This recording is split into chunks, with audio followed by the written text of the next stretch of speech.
అంటే వెళ్ళి అందరూ వెళ్ళకుండా అందరూ సైలెంట్ ప్లీజ్ సార్.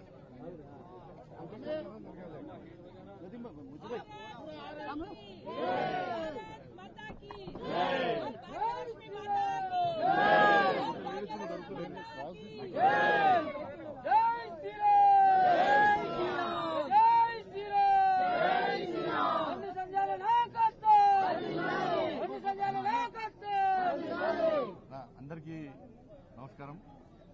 పాత్రికేయ మిత్రులందరూ కూడా నమస్కారం. అందరికీ మొన్న జరిగినటువంటి కార్పొరేషన్ మున్సిపల్ ఎన్నికల్లో కరీంనగర్లో భారతీయ జనతా పార్టీ అభ్యర్థులను గెలిపించి కరీంనగర్ పార్లమెంట్ పరిధిలో కౌన్సిలర్లను గెలిపించినటువంటి అందరం కూడా ఈరోజు తల్లి భాగ్యలక్ష్మి అమ్మవారి దర్శనం కోసం రావడం జరిగింది. కరీంనగర్లో మేయర్గా శ్రీనివాస్ గారు, కొలగాని శ్రీనివాస్ గారు, డిప్యూటీ మేయర్గా వై సునీల్రావు గారు, అదేవిధంగా గౌరవ కార్పొరేటర్లు, గౌరవ కౌన్సిలర్స్ అందరం కూడా ఈరోజు పార్టీ ఆఫీస్ పోయి పార్టీ ఆఫీసు సందర్శించి ఈరోజు ఆ భాగ్యలక్ష్మి అమ్మవారి దర్శనం కోసం రావడం జరిగింది. మీ అందరూ తెలుసు భాగ్యలక్ష్మి అమ్మవారి శక్తి ఏందో ఇవాళ తెలంగాణ కాదు మొత్తం దేశమంతా తెలుసు. ఇలా ఒక శక్తివంతమైనటువంటి ప్రాంతం ఇది.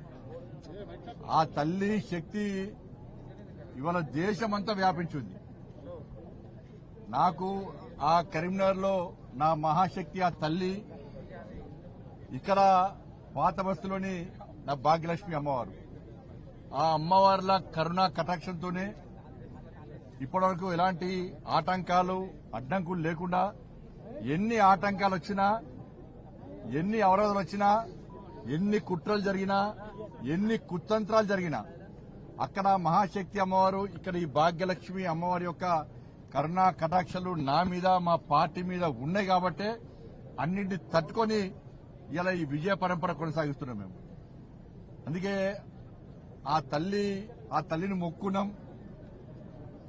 తల్లి మా అభ్యర్థులకు ఆశీర్వాదమి, మా అభ్యర్థులకు దేశము, ధర్మము, సమాజం అనే ఒక లక్ష్యంతో, ఒక ఆలోచనతో సేవ చేయడానికి కమలం పువ్వు గుర్తు మీద నరేంద్ర మోడీ గారి సారథ్యంలో, నితిన్ నబీన్ గారి యొక్క ఆధ్వర్యంలో, ఇక్కడ రామచంద్ర గారి నాయకత్వంలో వాళ్ళు పోటీ చేస్తున్నారు. ఒక మంచి ఆలోచన పోటీ చేస్తున్నారు. ఒక ఆశీర్వాదం ఈ తెల్లని చెప్పి ఆ రోజు మొక్కుకున్నాం. ఆ మొక్కు తీసుకోవడానికే ఈరోజు మా అందరి అభ్యర్థులతో, మా నాయకులతో అందరితో కలిసి ఈరోజు తల్లి దర్శనం చేసుకోవడం జరిగింది. చాలా పవర్ఫుల్ టెంపుల్. మళ్ళీ చెప్తున్నా, ఎప్పుడు ఎన్నికలు జరిగినా ఈ తెలంగాణ రాష్ట్రంలో వచ్చేది భారతీయ జనతా పార్టీ ప్రభుత్వము. భారతీయ జనతా పార్టీ ప్రభుత్వం వచ్చిన వెంటనే ఇలా ఈ భాగ్యలక్ష్మి అమ్మవారి టెంపుల్ ను గోల్డెన్ టెంపుల్ గా 100% మారుస్తాం. ఇలా పంజాబ్ లో స్వర్ణ దేవాలయం ఏ విధంగా ఉందో ఇలా ఈ తెలుగు రాష్ట్రాల్లో ఈ ప్రాంతంలో ఇలా భాగ్యలక్ష్మి అమ్మవారిని, ఆ దేవాలయాన్ని గోల్డెన్ టెంపుల్ గా మార్చి తీర్థం. ఆ అమ్మవారికి అట్లా సేవ చేసే అవకాశం మాకు ఇవ్వాల్సిందిగా వాళ్ళ అమ్మవారిని వేడుకుంటున్నాం. ఎందుకంటే ఇక్కడ ఉన్నటువంటి హిందూ సమాజానికి రక్ష ఆ తల్లే. ఇక్కడ నుంచి ఇక్కడ గుండాల యొక్క ఎంఎం పార్టీ గుండాల యొక్క అరాచకాలు తట్టుకోలేక చాలా మంది హిందువులు వేరు. ఇవాళ అందరు హిందువులందరూ కూడా అమ్మవారి ఆశీర్వాదంతో మళ్ళొచ్చిన ప్రశాంతంగా జీవిస్తున్నారు. ఇవాళ ఎన్ని అడ్డంకులు వచ్చినా తట్టుకొని పోతున్నారు. ఇవాళ అందుకే నేను భారతీయ జనతా పార్టీ రాష్ట్ర అధ్యక్షుడిగా ఉన్నప్పుడు ఆ తల్లి శక్తి తెలుసుకునే ఇదే ప్రాంతంలో ప్రభుత్వం అడ్డగించిన, పోలీసులు అడ్డుకున్నా, ఎన్ని అవాంతరాలు ఏర్పడ్డా కూడా ఆ తల్లిని మొక్కున్నాం. ఇదే గడ్డ మీద